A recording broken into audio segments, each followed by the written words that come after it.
Bonjour tout le monde, j'espère que vous allez bien. Aujourd'hui, on va parler de l'arrivée probable de Dybala au Paris Saint-Germain. Donc, c'est une des informations mercato du jour. C'est un des sujets très chauds, un des faits d'actualité les plus chauds autour du PSG. Donc, je vais vous donner mon avis, je vais vous dire ce que moi j'en pense de son arrivée. Et vous allez ensuite me donner, vous, dans les commentaires, votre avis là-dessus. Donc, moi, je pense honnêtement que Dybala ce serait une super recrue parce que c'est un joueur qui est capable de débloquer des situations assez compliquées, qui a une aisance technique assez impressionnante, qui est plutôt petite taille, ce qui lui permet d'avoir une assez bonne vivacité et d'avoir un centre de gravité plutôt bas, donc il est difficile à gérer un petit peu comme des mecs comme Verratti, mais la différence de Verratti c'est que lui il est capable de marquer, donc c'est un joueur qui serait extrêmement important au Paris Saint-Germain, je le verrais vraiment super bien avec Mbappé et Neymar pour distiller des ballons et en restant un petit peu derrière, en retrait, derrière les deux, tout en pouvant aussi marquer.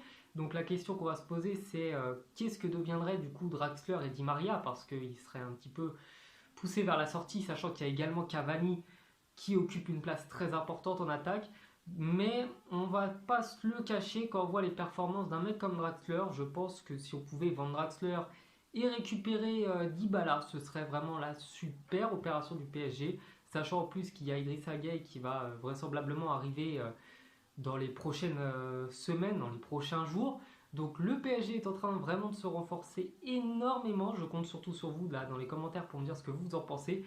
Et je tiens à terminer cette vidéo en rappelant que c'est Leonardo, quand même, depuis son arrivée, qui nous pond un mercato extraordinaire. Donc on a encore perdu personne, on va dire, de central, de principal, hormis Daniel Alves et Buffon.